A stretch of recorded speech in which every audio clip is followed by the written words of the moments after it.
Thank you for listening to the North Carolina Food and Beverage Podcast, coming to you from the cozy comforts of our palatial homes. I'm Max's next-door neighbor, Brian Hoyle, and your host for the evening. They're here, your busy backyard bartenders, the masters of the takeout menu, the homeschooling, home distancing, Max Trujillo and Matthew Weiss. Hello, and thank you for listening to the North Carolina Food and Beverage Podcast. I am your co-host, Max Trujillo. And I am your co-host, Matthew Weiss. And today, we take the show to the Southern Hemisphere, to Argentina, to Mendoza. Woo! And before I get to our guest of honor, I'll just let you know that sitting in with us today is the ambassador of Zuccardi wines in the United States. You know him as your dude, my dude, David Cobley. Welcome. Thank you, everybody. It's a pleasure to be here. Thanks for the opportunity for us to be here and bring Sebastian on and talk about all the exciting stuff that he's been up to the last 10, 15, 20 years. And we're going to have some fun today. All right. Well, thanks for helping me not bury the lead, because as you mentioned, joining us from Mendoza, he is the 2019 Winemaker of the Year, according to Decanter Magazine, which for those of you that don't know is like the Bible when it comes to wine professionals. He is the third generation winemaker of Zuccardi family wines, Mr. Sebastian Zuccardi. Welcome, sir. Hello. Thank you, Matt and Max, for the invitation. Of course. Thank you for joining us. A lot of people are wondering, how does this tie into North Carolina? Well, we'll just say that David lives here, number one, and a lot of Zuccardi is consumed in North Carolina. And I think that's enough for reasons to have you on. And plus, it's really important to tell the story as North Carolina has become this powerful agricultural state. And Mendoza has a huge history of agriculture, and your family, as I said, third generation. So if you can just quickly give us a little snapshot of your family history. I know that your grandfather started the winery in 1963, I believe. Yes. And it went on from there. So give us a little background to your family and to your winery. Yes, thank you, Matt. History in families and in wine areas are very important, because wine always tell three histories: the history of the place, the history of who makes the wine, and the history that the year that the wine was made. So first, I want to explain a little bit that where I live, that is Mendoza, wine is part of our culture. So if you come to Argentina, you can see that wine is our national beverage. And Argentina is considered like new world in wine. But when you see the tradition and when you see the history that we have been cultivating grapes for more than 200 years, you understand that we are closer to old world, because the beginning of the winemaking here was the immigration that we had from Spain and from Italy. And these people came with the tradition to drink wine, but also the knowledge how to produce. And this was the beginning. And for many years, the wine that the country produced were all drink in the country. So Argentina was not exporting, because we drank in the 70s 90 liters per capita. That is a huge amount of wine. So Argentina really started exporting in the 90s. So when people think about Argentina, think that it's a new country making wine. But we have a very long tradition. And I feel that we are more old world than new world in terms of conception about wine. And like you say, I'm the third generation in the family making wine. My grandfather started in the 63 with I like the history, because where we live is a desert. It's a desert that the only way to cultivate is with irrigation. And my grandfather had a building company. He had no any relationship with wine, but he developed in the 63 a very efficient irrigation system. And he bought a property near to Mendoza, where I'm now, with the idea to plant a vineyard, but use the place like a showroom for his irrigation system. And luckily for me, he fell in love with viticulture. He discovered that his really passion was the agriculture, and he decided to continue planting vineyards. But then when my father, that Jose Zuccardi, joined the family, he decided not to be in the building site, decided to put his life in wine. And this has been the big growth of the family. And then the third generation joined the company that today we are working in the family, and we are three. And each of us bring a new thing for the family. For example, when I joined the family, my family didn't cultivate in the Uco Valley, where today all the Zuccardi wines come from. And my challenge was, I said to my father, I want to go closer to the mountains to cultivate. So I moved all the production for Zuccardi to the Uco Valley. And through a research and development area, I rebuilt all the way to think the wine for the family. So today I'm in charge in the family of the manage of the vineyards and the winemaking. But my sister decided to put her life in hospitality. So today we have 2 wineries where we receive many people per year that come to visit us. And we have 3 restaurants in the winery. And my brother decided to bring a new activity to the family, that is olive oil production.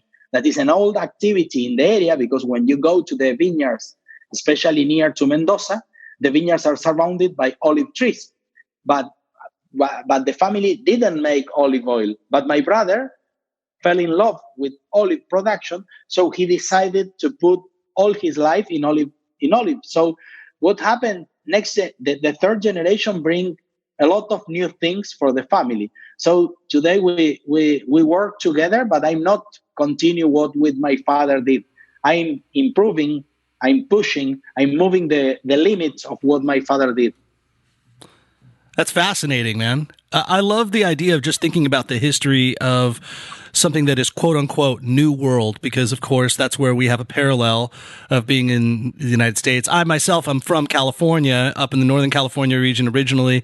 So I'm quite familiar with how the world perceives Napa and Sonoma, and it's, this new era, but I feel like Argentina and California have been kind of working together on a similar timeline for a long time. With that said, I'd like to know, in California, in Napa, it's closely related to a lot of Bordeaux varietals, and then like in Sonoma, it's very closely related to Burgundian varietals. Where do you feel like Argentina kind of gets its roots, and is there something that closely ties Argentina from the old world to the new world? It's a very good question, and I will try to explain. But in general, new worlds started cultivating wine looking the market. So when they looked the market, they decided to plant the grapes that were successful in the market. In Argentina, what happened was opposite, because the immigration from Italy and from Spain and also from France brought many grapes. But and in all these grapes mixing came the Malbec. And what happened? At that time, the producers didn't see the market. They make wine, and the local consumption drank red and white wine. But when you walk the vineyards and when you see how Malbec grows, you can see how fantastic is the adaptation. So what happened? Generation and generations of producers continue replanting Malbec, because the adaptation of Malbec to the field is fantastic. But nobody was looking the market. Nobody was saying, okay, what the market is looking for. One day when Argentina started exporting, what happened? Nobody was in the world producing Malbec. So it was very fast the relationship between Malbec and Argentina, or Argentina than Malbec, but was not a marketing plan. It was something that happened in the field through generation and generation of producers, that they continue planting Malbec and they continue improving the material that we have. So when you compare the Malbec that we have in Argentina and the Côte, that is the same grape in France, are completely different. So I feel that the identity in terms of grape of Argentina was more looking the field than the market. And another example is that our main important white grape is Torrontés. And Torrontés is a native grape that was a cross that happened in Argentina. So for me, we have a lot of characteristics that come more from the field than from the market. And I feel that this is part of the old world feeling. Yeah, there's so much to unravel there. And I love the fact that, okay, for one, you talked about the wine drinking culture of Argentina. And I know another Mendoza winemaker that I talked to recently who said that his first Coca-Cola was, in fact, a wine with soda water. And that's what you drink at the table as a young kid, which is much healthier than Coca-Cola and already introduces you into wine. So I love that, first of all. I grow in a family wine. So in our table, always we had wine. And I started drinking wine with sparkling water. And at the beginning was a lot of sparkling water and a little bit of wine, only to give a little bit of color to the water. And meantime, you were growing, the quantity of water go down and the quantity of wine improve until one day you could drink wine in the table, pure wine. And for me, this is very, very important because it's healthy, first.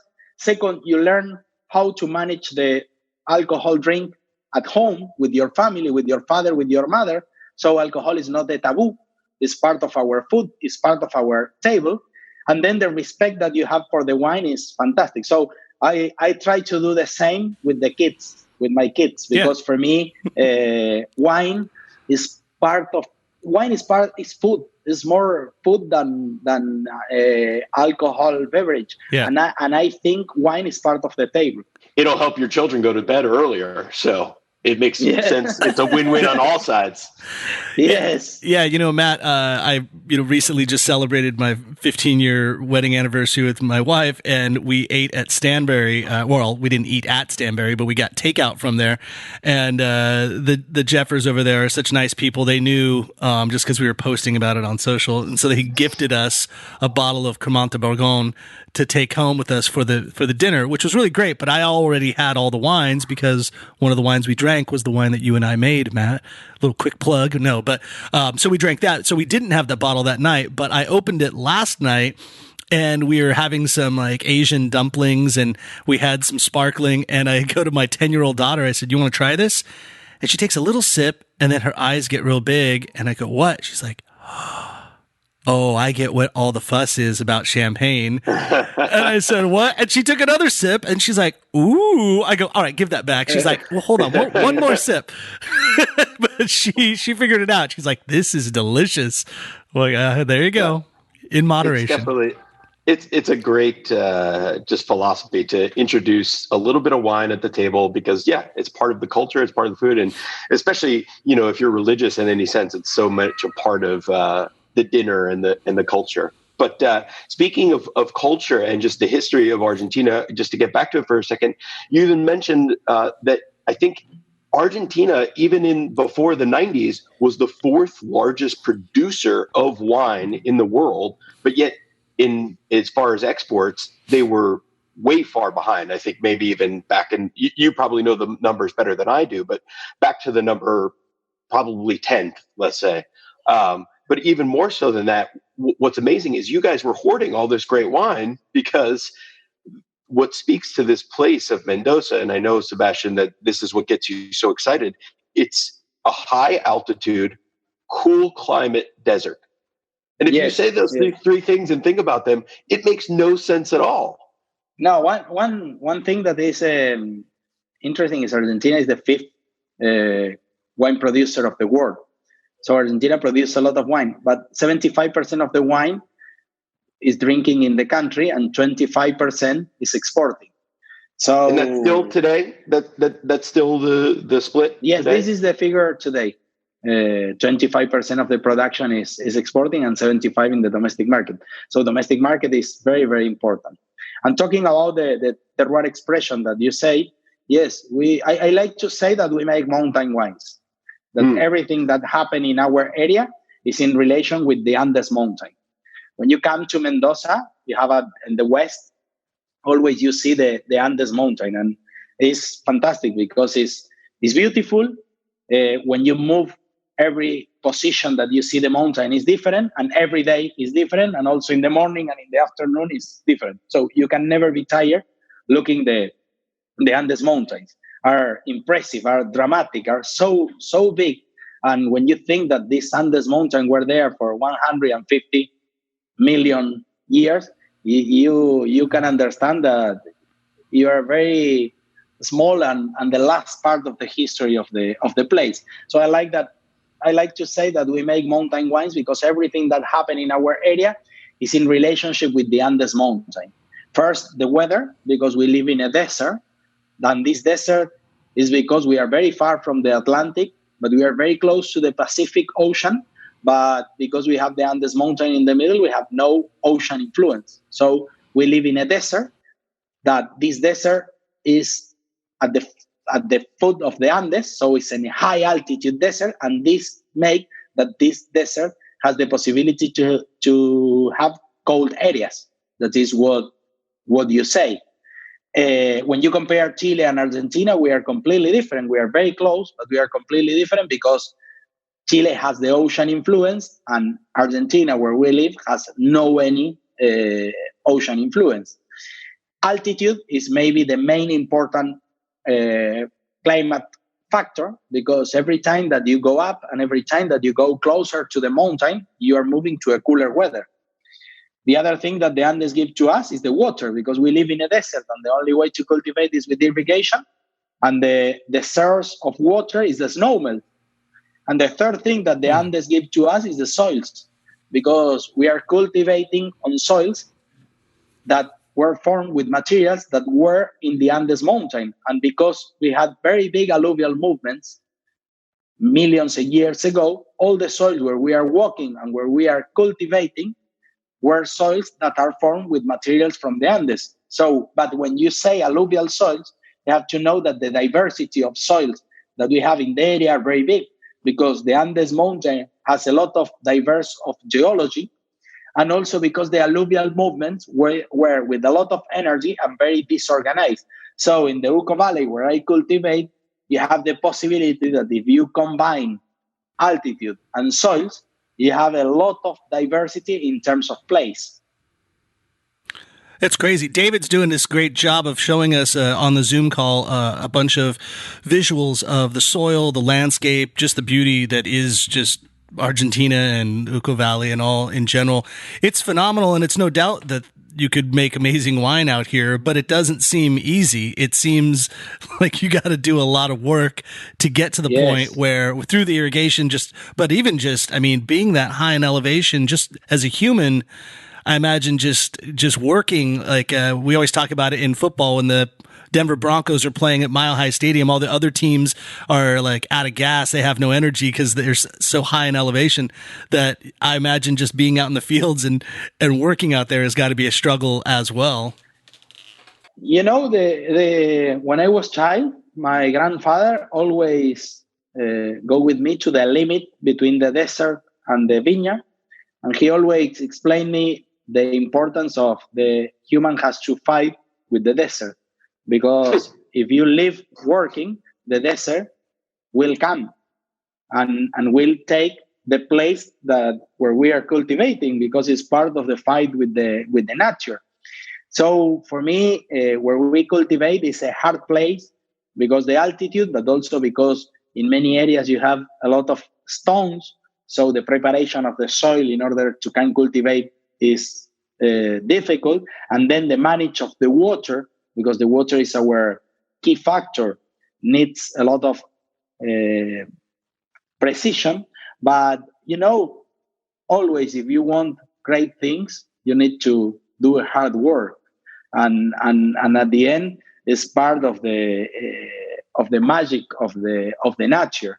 But we can cultivate in our area in feet, in the Uco Valley, between 3,000 feet until 6,500 feet. So the difference of altitude that you can have in short distance makes that you can have completely different wines inside of the Uco Valley. So it's for that I feel, and when you see my labels, that I talk about the place. Because for me, the only thing that can summarize the weather, the soil, and the culture of the people who work there is the place. Man. Okay, perfect. I want to get into talking about the place. but you are a tireless worker and a folk that is just steadfast about their place. We could say a foundation of your winemaking. Oh my Max, God. does that remind you of anything? Gee, Matt, I wonder how that. Yes, I was going to say it's so beautiful out there in Argentina, and the landscape is beautiful. It makes me think of a beautiful landscape here in North Carolina as well, and people that champion the beautiful thing of all good things crafted in North Carolina, like the Folks Foundation. Is that what you're talking about, Matt? That's exactly what I was talking about. The Folks Foundation, a great sponsor of the podcast, is a 501c3 nonprofit, and through ongoing grants, their publication, the Folks Journal, and their soon-to-be open general store, hopefully, let's hope that we get all that stuff open soon, in historic New Bern, will feature retail goods and products made from people that are artisans of North Carolina. So be sure to consider a small donation and help them out by going and visiting folksfoundation.org. They are champions of all good things crafted in North Carolina, and right now they are producing a compilation vinyl album called The Carolina Quarantine Project, where Carolina-based musicians and duos showcase songs they wrote while sheltered in place. Pre-sales for the vinyl album are already on sale. The album itself will be released in June, so it's coming out real soon. All sales go directly to the artists, and so you're helping out to support art when you help support the Folks Foundation. So one more time, go to folksfoundation.org. Thank you. And another thing that people who support North Carolina is we are supporting, I don't know if you can see, Sebastian, but we have these funky, cool North Carolina food and beverage hats that we created. Nice. And during this time of COVID, and when all the restaurant workers have been displaced or out of work, we decided that the proceeds that we make on these hats will all go towards the National Restaurant Workers Relief Fund. So hit us up. You could DM us on Instagram or look on our website, ncfbpodcast.com, and buy a hat. They're $30. They're super swanky. You get something for your money and your donation, and it helps all the people that have been out of work in the restaurant business. So grab a hat. Great idea. That's a great idea. I'll definitely be buying some and make sure I take one to Sebastian next time I go to Argentina or he comes here. We'll rock those hats proudly to support our restaurant people for sure. We want pictures. And David, as Max was saying, you've been sharing this presentation about the differences and the pictures from the Uco Valley and Mendoza. So if you could share those with us, we'll be happy to share those on social media when this comes out. But yes, I'd be happy to. Thank you, Sebastian. You mentioned being in service of the place, or at least that's how I heard it. You are a tireless worker. And this is what fascinates me about you, and one of the main reasons I wanted to have you on the show. As the third generation, and a lot of people, I think maybe the average consumer or wine drinker, or even the knowledgeable, thinks about Mendoza and they think about Malbec and they say, "Oh yeah, Malbec comes from Mendoza and it's this one place and it makes great wine." But as you're highlighting and illuminating, the differences are unbelievable, especially when you're talking about a desert. And you have taken great pains to make so many different wines. And just one of them is under the Zuccardi label. And even under the Zuccardi label, just as an example, how many different bottlings of Malbec do you make, even under the Zuccardi line? Is it like 12 to 15 or something like that? I don't know. I don't know exactly, but maybe 15, 12, 15, 18 different you don't even know. Yeah. But no, I don't put attention. When I like a place, I put in bottle. You put it in the bottle, right? So how do you manage? Because let's be honest, Zuccardi, at least from my impression, is a successful winery business-wise. I mean, it's a beautiful place. As a matter of fact, it's been named one of the most beautiful vineyards in the world. You have a beautiful hospitality. Go ahead, David. You have a point? The most beautiful vineyard in the world. The number one most beautiful vineyard in the world. I see your wines all over. I myself sell your wines in my day job and am quite successful. You have many different ranges. I mean, at some point, how do you balance that, I guess, is what I'm asking. And it must be maddening. You don't even know the number yourself. So, like, at some point, do you think, you know what, let's calm it down and maybe let's make some blends. I understand that this place is good and that place is good, but if we blend them together, maybe it's the sum of all parts and there'll be a better wine altogether. Is this going to be a sustainable plan for your history and your next generation? Seems complicated, but it's extremely simple. I believe in places, and I put all my attention in where I'm cultivating. And I think that the grape is the vehicle to express the place. So if I have to give you a definition, I feel that I cultivate wines. I don't make wines, I cultivate, because my passion and my focus is on the vineyard. So every time that I think in a wine, the wine has to talk about the place. Because when you see the Uco Valley, the diverse that you have inside of the Uco Valley is huge, because you have a lot of combinations between altitude, exposure, and kind of soils. So at the beginning of Zuccardi, I will talk about Uco Valley. So I will do a regional wine. It's like when you drink a wine that's a Burgundy only. So for me, this is the Uco Valley. The next step, I will talk about some villages inside of the Uco Valley. So for example, under Zuccardi Q, I talk about the Uco Valley. And when I go to Zuccardi Polígonos, I talk about different villages. So I can make a wine from Paraje Altamira, a wine from San Pablo, a wine from Gualtallarí. Then when I go up, I try to be more specific inside of these villages. It's like a Premier Group. I go to talk about certain parajes, we call, inside of the villages. Then when we go up, we go to talk about single vineyards. And we talk about specific plots, specific vineyards inside of the region. And then when I go up at the top, I talk about parcels inside of this single vineyard. So at the end, the system is extremely simple. It's take a map. Says you. In the map, talk about from big things to very small things.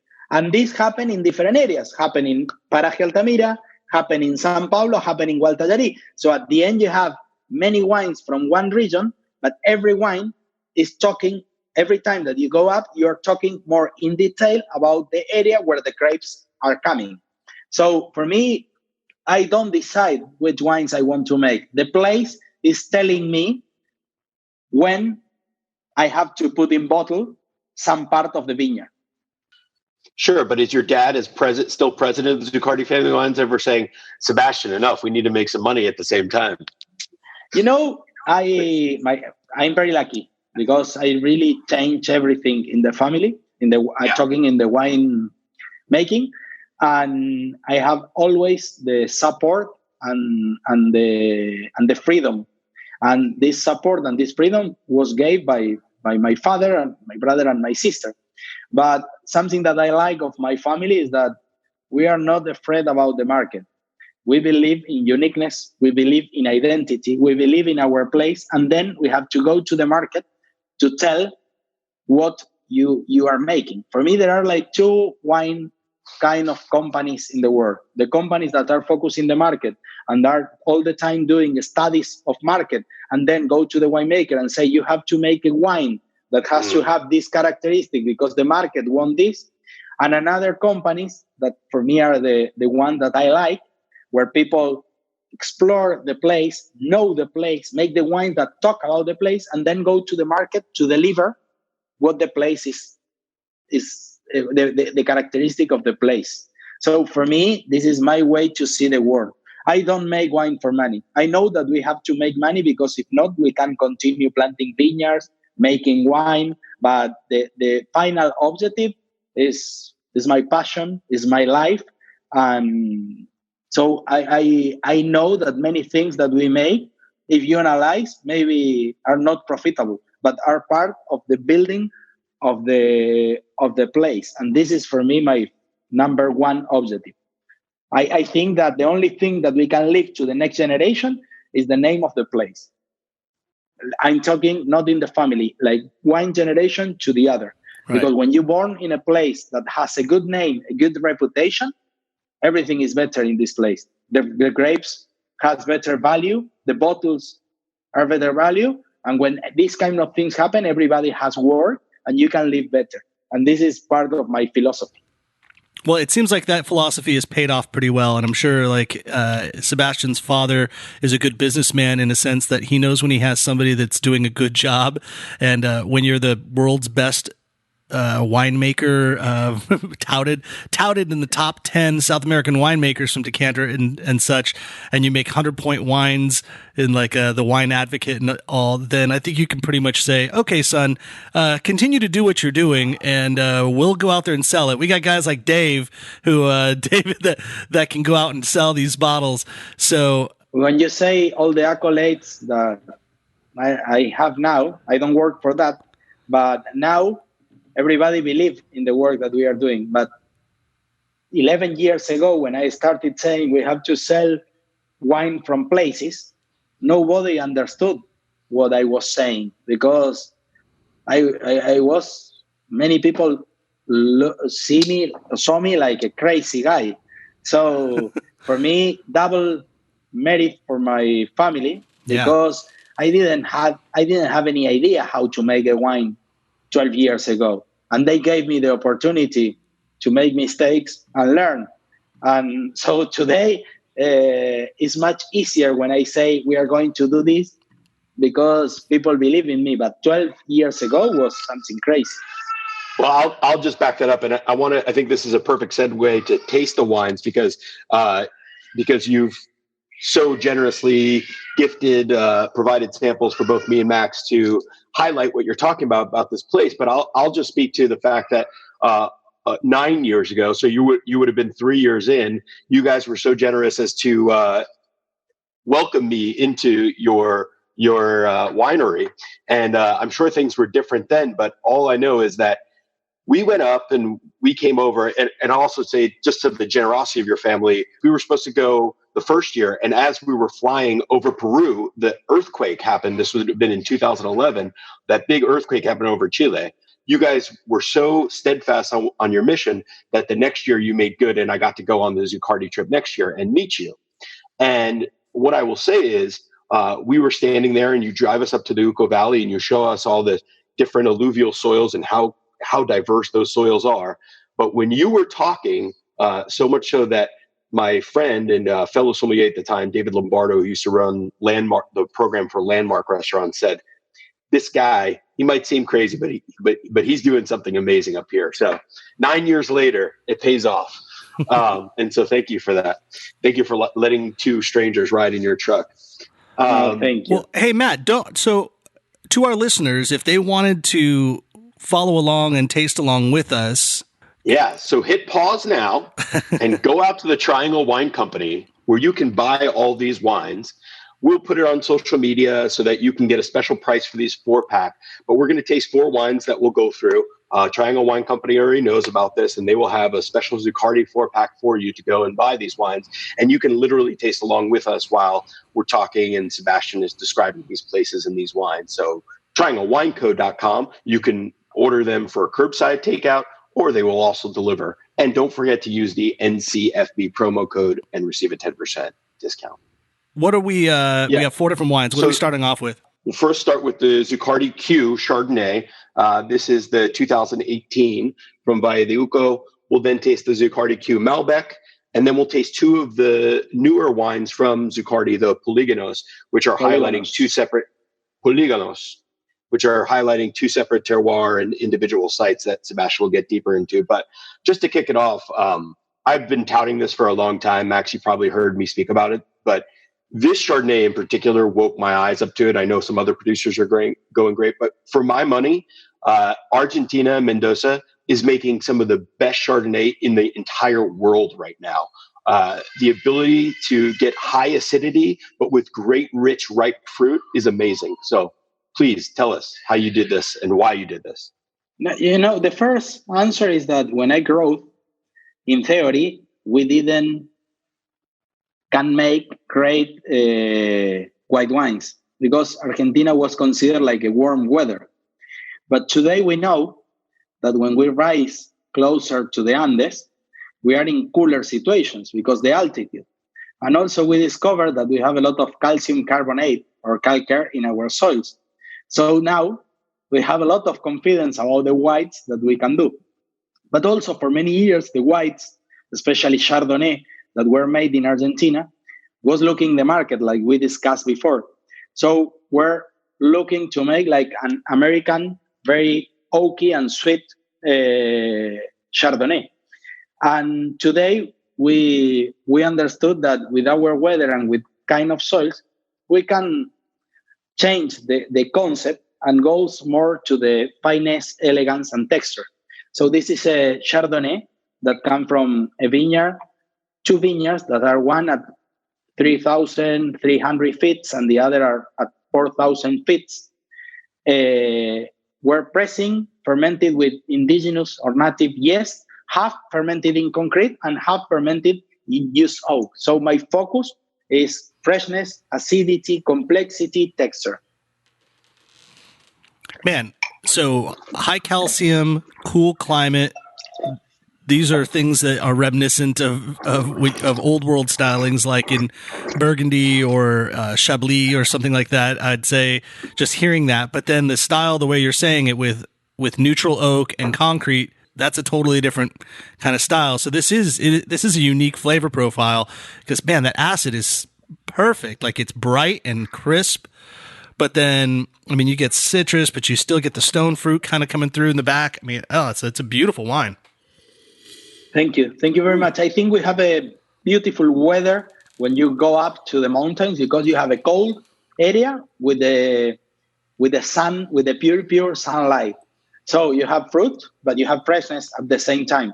You have fruit, but you have also an herbal expression. And then this granite stone soils covering the stones with calcium carbonate help you a lot in the texture and in the feeling of freshness in the wine.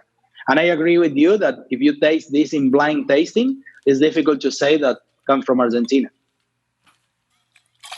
You know, it's 9:45 in the morning, Matt. This reminds me of being a wine rep back in the day. Like Friday mornings, we'd get to the general tasting rooms at 8 a.m. and then we'd already be like 15 wines in by this point. This is why you spit. Not to get salesy here, but the other thing is the unbelievable value of this. So this is like a $20 to $25 retail about, depending on what store, where you are in the country. When you compare that to Burgundy, you basically can't even get like Bourgogne Village for maybe $25. You know, so the value there is also impeccable, world class. Oh man, that was delicious. I want to drink this all day. And it truly is just so reminiscent of Chablis and village level Burgundy. It's so enjoyable and bright and minerally and beautiful. So let me ask you, because we're a food and beverage podcast and we're talking about beverage, but I'm curious because tonight I want to make great food with all of these wines. You were gracious enough to send these over my way, and I have these beautiful wines that are going to be open. We all know the chimichurri and a good ribeye. That's kind of standard, and I think I'll probably do that anyhow because I want to, and maybe some roasted potatoes or so. But what would be your suggestion? What does a good Argentinian eat with a good crisp Chardonnay like this? You know, where we live is, like I told you, it's a cooler weather with a lot of sunlight, so the vegetables are fantastic. We have the vegetable, the tomato that we have here, the aubergines that we have here are fantastic. So maybe I can imagine we have a traditional food here that is tomatican, that is egg and tomato. It's a very traditional preparation for Mendoza. And I love this kind of Chardonnay with this combination between tomato and eggs. Sebastian, say it again. What's the name of the dish? Tomatican. Tomatican. Tom. Like tomato can. Yeah. Like tomato can. Yeah, exactly. That is correct. It's like a stew, kind of Chilean Argentinian stew that I'm seeing. That sounds awesome with a that would be perfect. Poached egg on it. Oh, I love it. All right. Okay, for those of you wondering, and you're saying, I don't like Chardonnay or I don't like oaky Chardonnay. Well, this has no new oak on it, and Chardonnay, as we've touted many times, is the most noble white grape in the world, and that wine, if you drink white wine, is a must try. I like the Chardonnay because for me it's a grape that is very transparent to the place. So if you don't overripe or over oak, I think the grape leave that the places show. So it's a grape that I like to express places. And sorry, before we move on, I just had a personal question. So, not a personal question, more of a personal interest. So, the Chardonnay, that also, did you mention the elevation of which that has grown relative to the Malbec or the altitude? In general, with white, we need altitude. But in the areas where we cultivate Chardonnay, we also cultivate Malbec. It's not that in the areas where we cultivate Chardonnay, we have no Malbec. But for me, altitude is a must in white wines because you need higher levels of acidity and a slower ripeness. All right. Shall we move on? So this would be the brother or the yes to the Zuccardi Q Chardonnay. This is the Zuccardi Q Malbec, and this is the 2018. The philosophy in Q is talk about the Uco Valley. So you have in the label also the information from which villages are coming from the Uco Valley. But for me, the concept is a regional wine. It's a wine that talk about the Uco Valley. And the Malbec come from two villages in the Uco Valley. One is Paraje Altamira, and the other is Vista Flores. And again, my challenge is show the places. So I work a lot in the vineyard. Like I told you, we cultivate wines. So the main work is in the vineyard, trying to arrive to very well balanced vineyards and put a lot of attention in the harvest time, because the point of harvest for us is extremely important, and reducing everything that make that the wine can be a commodity. So reducing overripe, reducing over extraction, and reducing over oak. So the wine was fermented 100% in concrete vats without the epoxy, so raw concrete vats. And then the wine was 70% aging also in concrete, and 30% was aging in used oak. Yeah, the usage of concrete tends, I feel like, am I wrong to say that that's pretty common or more common in Argentina than, say, other places around the world? Am I just ignorant to that? But I feel like I don't remember using a lot of concrete in American wines. You know, in Argentina, because we have a lot of influence from Italy, we had when you see the old wineries in Argentina, when you go to very old wineries, all the wineries were concrete and big oak cask, big. Then when stainless steel arrived, many wineries moved to concrete to stainless steel, and now we are coming back to concrete. So at the end, we are not doing nothing new. It's like back to the future. Yeah. But my grandfather started the winery with concrete, and I came back with concrete. But I put another layer on the concrete because the vats that you can see in the picture were all built with stone, sand, and water from the vineyard. So there is a very big connection between the place where we cultivate and the concrete vats where we do the fermentation. So do you feel that those concrete, do you feel like it lends some minerality to the wine as it's aging? No, I feel that concrete is neutral. So you have no any flavor or any taste that come from concrete.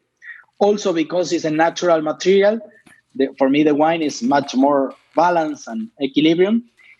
Because we are not using epoxy inside, we have micro oxygenation through the concrete, and this gave us the possibility also to age. The manage of the temperature is better because you have a thicker wall, so the changes of temperature inside of the concrete vat are softer. So it's more about philosophy. If you can make a great wine in concrete, a great wine in stainless steel, and a great wine in oak, and you can make a disaster wine in concrete, in stainless steel, or in oak, remember that this is vineyard place first, and then manage of the vineyard. But then I like to work with natural materials. I feel that the wine age better. Yeah. And Sebastian, just to clarify, and correct me if I'm wrong, but from what I understand, and let's just do a comparison. If you age something in concrete, and especially when you have the concrete eggs, if you guys don't know what I'm talking about, just Google the concrete egg and you'll see a picture of it versus stainless steel. In stainless steel, you have a completely anaerobic environment. So that means the lid is sealed. There's no oxygen at all. The wine is just doing what it can possibly do, and it might just chemically change within itself. When you put it in an environment like concrete, like you said, it's somewhat porous, so there is some micro-oxygenation, so you have that level of aging. And plus, there's a textural thing as it's picking up from the concrete. And correct me if I'm wrong, but there's also some sort of thing that happens where it naturally swirls the wine to also give it some more textural. There's definitely a textural difference that you can feel from the concrete as well. Yes, what you say is true. Microoxygenation is very important for the aging, and concrete gives us this possibility. I feel that concrete maximizes texture in the wine, yes, but it's not because the concrete. If you put a wine that comes from an area that has no texture, the wine will not win texture in the concrete vat. But when you are cultivating in areas where you have a lot of texture, for me, concrete, I don't know, it's like leaf that the texture express. It preserves the other the thing is texture. that we work in round shapes. So I love to work in round shapes. So all the winery is concrete vats in round shapes. And this is very important because you have a natural movement inside. I mean, they look beautiful for one too. So that part just aesthetically, it would be a winner for me. They are impressive. They do. Back to this Zuccardi Q Malbec. So from what I understand, Paraje Altamira and Vista Flores. So Paraje Altamira is like the muscle vineyard. It expresses a very, very strong, powerful Malbec. And then Vista Flores would be kind of the opposite, a more dainty, elegant expression of Malbec. Is that correct? No, because Paraje Altamira, if you see the picture, is in a very high altitude. Not a very high altitude, but it's in the highest part of the south side of the Uco Valley. And when you see the soils are very big stones, and all these stones were white because we're covered by a layer of calcium carbonate. So for me, Paraje Altamira is in general in the nose more fruitier than Vista Flores, but give all the texture to the wine. And Vista Flores is in the middle, is surrounded by natural vegetation. So in general, you have a lot of like herbs aromas or flower aromas like violets. And then in the mouth is juicier than Paraje Altamira. So for me, it's like Paraje Altamira give the bones and Vista Flores the flesh of the wine. Cool. And remind me again, the separator between the Q series of Zuccardi and the A series. So specifically when you're talking about Malbec, you have Malbec Serie A and Malbec Zuccardi Q. What would be the differences there? Serie A is an expression of all the Uco Valley. When you say Serie A, you have grapes from all the areas in the Uco Valley. When we talk about Q, we are talking about certain villages in the Uco Valley. And why the letters? Why A and why Q? Q is the first wine that my father did with Zuccardi brand. And Q was because he started a project and his idea was to make a better wine that we used to make at that time. So the project was quality project. So he put the Q in the place of the vineyard where he selected in order to use these grapes. He put Q in the tank. He put Q in the people. The Q team was the people who will run this project. So from the place arrived to the label. And Serie A was because Serie Argentina. Because under Serie A, we vinify the three main important grapes from Argentina, from the three places where we think grows better. So the Torrontés come from the north of Argentina, from Salta. The Bonarda come from the east of Mendoza, and the Malbec come from the Uco Valley. So the concept is the three main grapes from the three areas where we think that grows better. Serie Argentina. Okay. And so hopefully everybody's following along so far. And now let's go. Polígonos is one of your newer projects, right? I mean, I know the vineyards have been planted for a while, but the first vintage was a 2013 vintage. Is that correct? Yes, 13 was the first, and now we are in 18. And for me, it's interesting in this. We are going to taste Polígonos. For me, is like the village wine that you talk about a village. So I think interesting is that you can compare these two wines because there are two wines that are made with Malbec, but each wine comes from a different village, and every village has different characteristics. So the concept is to show how Malbec can take different shapes and different expressions depend from where from the Uco Valley is coming. And in order to give you a little bit more details, San Pablo is an area in feet is 5,500 feet of altitude, very close to the mountain. So it's one of the coldest areas in the Uco Valley. You have a little bit more rain because it's so close to the mountain. So the expression of San Pablo is quite different than the traditional Malbec that in general we have in our mind. Here you have more acidity. Here you have more herbs expression, more flower expression.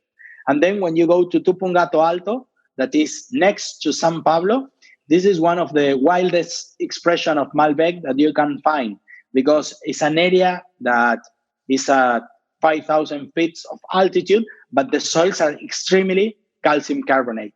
So the tannins that we are going to have are completely different in one side of the river and the other side of the river. I mean, I haven't even tasted these yet, but I'm just smelling the bouquet right now, and it's so beautiful. It's deep. I mean, there's so much going on. So this is an expression of a smaller, just in real layman's terms, this is just like kind of almost like single vineyard, if you will, or just single plot. Is that right? Or no, this is more single village. Single village. Okay, right. I have two vineyards in Gualtallarí, and I can use the two vineyards, or I can use maybe if I have a grower in Gualtallarí that I like, I can use in the blend. So it's like a village. It's like when you go to Burgundy and you talk about Chambol Musigny or Gevrey Chambertin, or you're talking about the village. Okay. Wow. We're tasting the 2017 and Polígonos. What are you allowed to have multiple wives in Argentina, or what's the name? No, this is polygamo. What do you say about multiple wives? Yeah, polígono is like a shape that has more than one side. Polygon. A square, you have four sides. Polígono is polygons. I don't know how you say in English. Yeah, but because every time that you see a village or a place, never is a square or a triangle. You always has all the limits, a lot of sides. So it's like polygons, the villages. This is one of my favorite projects. When these wines just started to show up, or the first time I tasted these wines, I was so excited about these because it was, Max, when you asked earlier about selling all the different wines from one family, it's given me so many different tools, and at a very exciting time in the Uco Valley and Mendoza, where we're seeing new villages. We're seeing wines from places we've never seen from before, from the Uco Valley. So we're seeing new expressions of Malbec that we've never experienced before. And the Polígonos wines is at the epicenter of that, of having those tools to taste Malbec side by side, same producer, same vintage, treated the exact same way, and they're distinctly different. Because before, when we thought in a Malbec, we thought in something very concentrated, very powerful, with a feeling of sweetness and with a lot of oak in the nose. And for me, I'm looking elegance, I'm looking precision, I'm looking texture. I'm a drinker. When I open a bottle of wine, I want to drink all the bottle of wine. I want to match with food. So for me, it's why complexity is very important. And in the Uco Valley, in high altitude areas, with this kind of soils, we have the possibility to make if you want, mineral wines. And my challenge is this, is make the place and leave that the place express. And the other thing that for me is very important, I believe that this wine will age very well. That this kind of wines has the fit of a marathonist. No doubt. This has like the acidity and the firmness and structure to it to just completely evolve over time.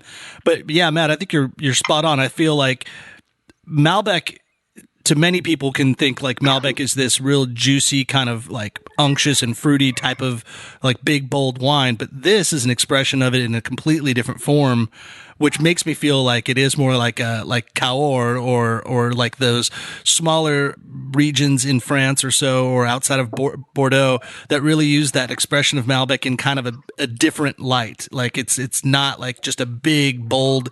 This has like a really like an elegance, a beauty to it. That's really cool.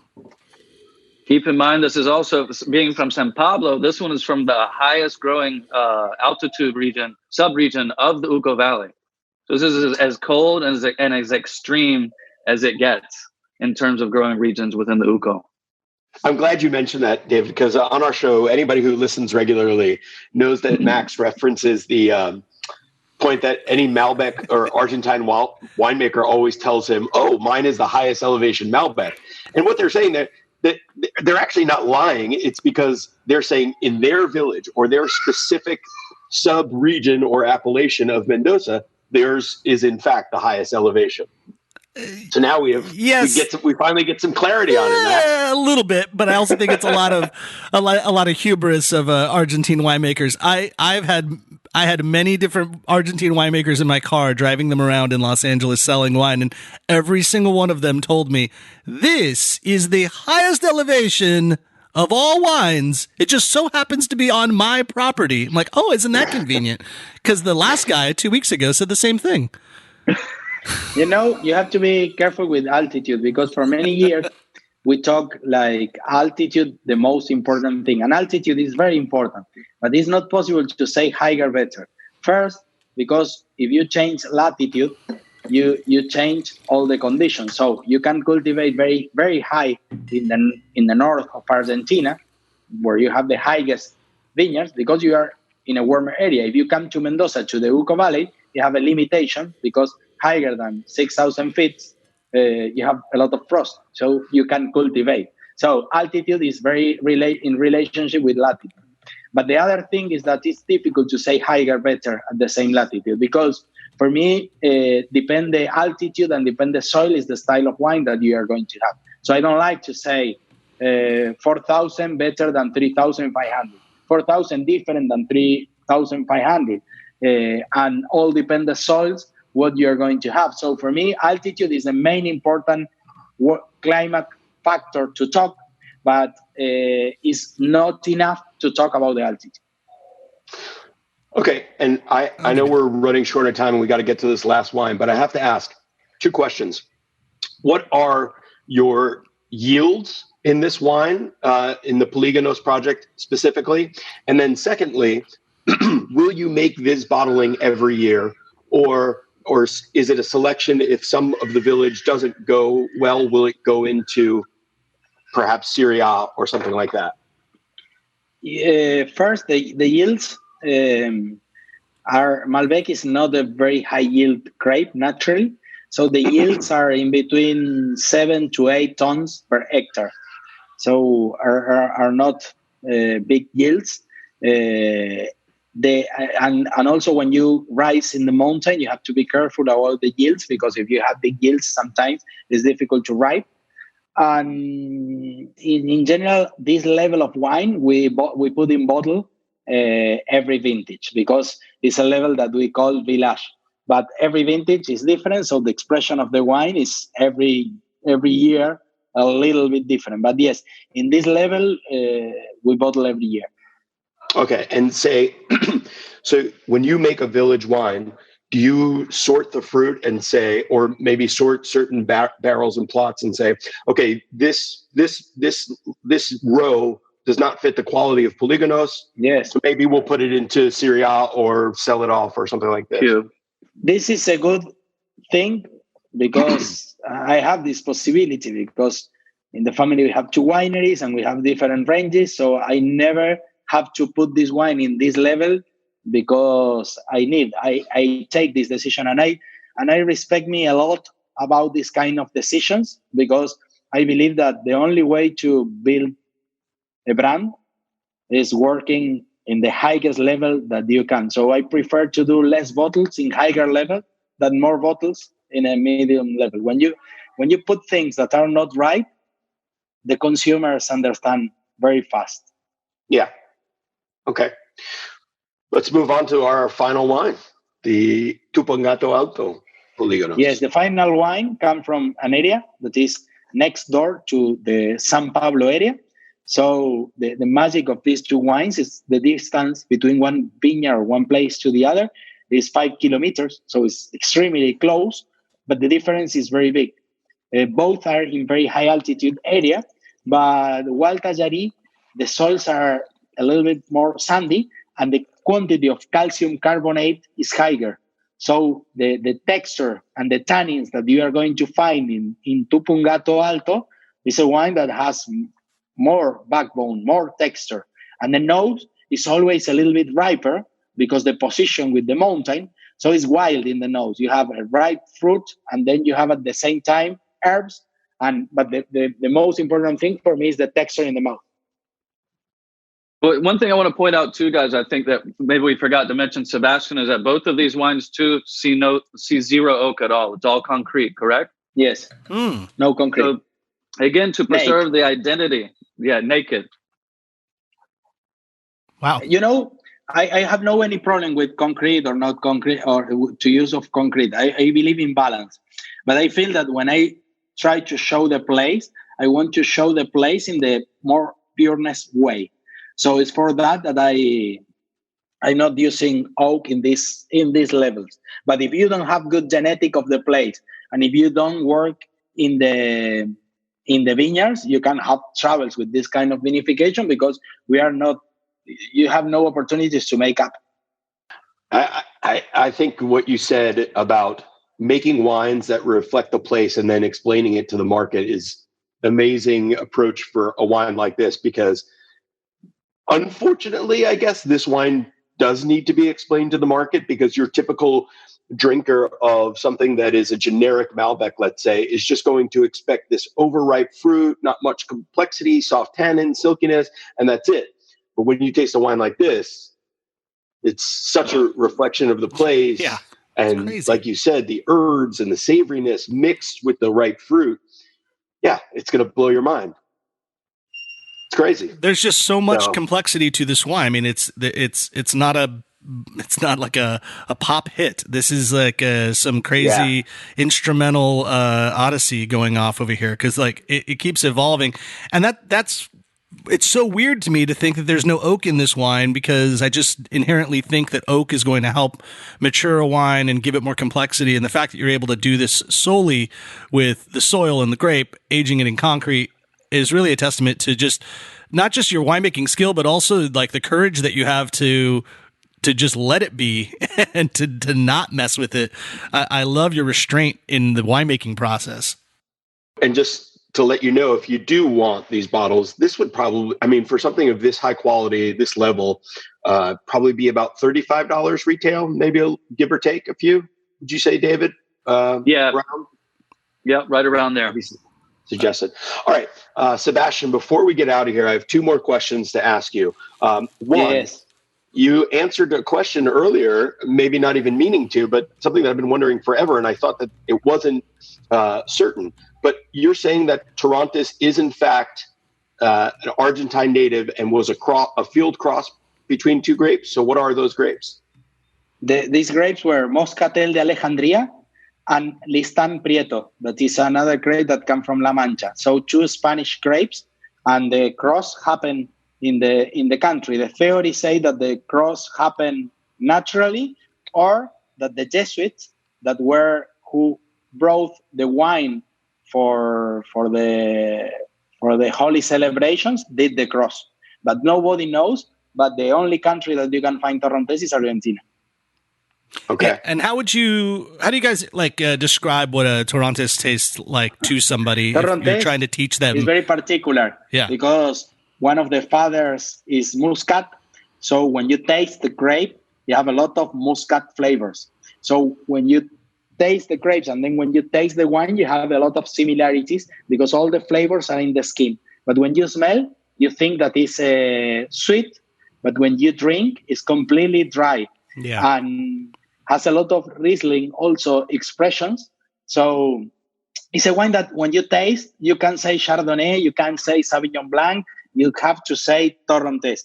And the other thing that for me is fantastic for food. It's so intense, and that for example, seafood is fantastic.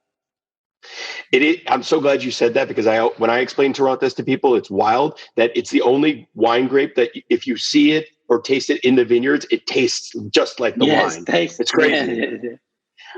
Okay, last question for you, Sebastian. And I think I have a feeling I already know the answer, but I know it'll be a lifetime research for you in Mendoza and Argentina. But if you could make wine somewhere else in the world, anywhere that you want, where would you want to make wine? It's a difficult answer because I believe that if you want to make great wines, you need to live near to your vineyards. So I'm happy where I'm making wine. I'm happy where I'm living. But other areas that I like in the world, it's difficult to answer because there are many. I love a lot Burgundy, but I love a lot Barolo. Maybe Barolo could be my answer. It's a place that I like a lot. I could see you making Barolo. I could see that. Hey, Matt, maybe you can get, Francesca, Vira, maybe at Sebastian. Well, maybe you guys could swap properties for a year and just, hey, you live in Northern Italy. Winemaker swap. That would be fantastic. That would be a cool journey, and I would love to be a part of that. You are in the Southern Hemisphere, so you could logistically make a Northern Hemisphere wine. To that. Yes. Anyway, but I don't want to. I want to be concentrated in my place and improve my knowledge and in my place. So today I don't want to try to make wines in another place. Today is very fashion that you have people making wine all around the world. But for me, make wines is the vineyards every day, and this is you have enough wines to worry about down there in Mendoza. Yes. So yes. But Max, you got anything else before we get out of here? No, I mean, I wish that I could easily mail you a pint of proof alcohol ice cream. I don't know how easy that's going to be. So I think we'll give it to David instead so that he can mow that down, because proof alcohol ice cream, a great sponsor of our podcast, it tends to go out to every one of our guests because it's ice cream and it's alcohol and it's all put together in one little pint. You think differently about how you dessert, and you can enjoy flavors like coconut rum or bourbon caramel. Actually, the coconut rum was just made. They do it kind of seasonally, and it just came out again, which is fantastic. So it's kind of a new version of it. They have the apple pie moonshine. They have so many great flavors. Of course, you can get them at the Triangle Wine Triangle Wine Company, but then you can also get them at all the Harris Teeters and Lowe's shopping centers all across North Carolina. So there's no excuse, people. It's easy. And, kill two birds with one stone. Eat some ice cream, get a little buzz. It's 7% alcohol in every pint.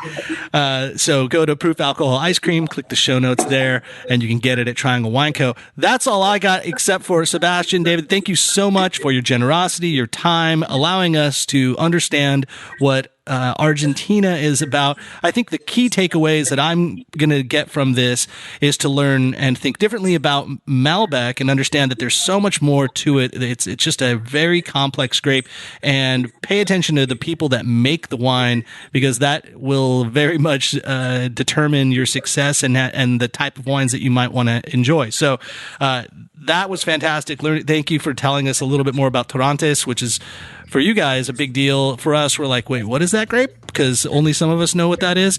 But I think bringing that into your lexicon of wines in America is a good idea, because you can really get a lot more diversity in your flavors there. So I appreciate it. Thanks very much. Matt, what else you got? Yeah, thank you so much, David Cobley, for organizing this and for doing what you do. And for coming on. And Sebastian, it's amazing to see what you do and to see that not only has your enthusiasm increased in 9 years, I mean, it hasn't dwindled, it's actually increased. So that's amazing. Keep doing what you do. And yeah, your enthusiasm is truly infectious, and I mean that in the best way possible. So really, thank you for coming on and joining us and highlighting the importance of Malbec and of Mendoza and the uniqueness of this place. I also think I invite you one day to come back on again so we can do the others, the Bernardos and the Tempranillos and Torontas, and taste those things. Yeah. Maybe you'll come on and educate us about this. But until then, go out, get yourself some Zuccardi wines, make yourself a tomatacan, and you will eat and drink very merrily. Thanks for listening to the NC F&B podcast. And if you've stuck with us this long, review us on iTunes, and remember, 5 stars are encouraged.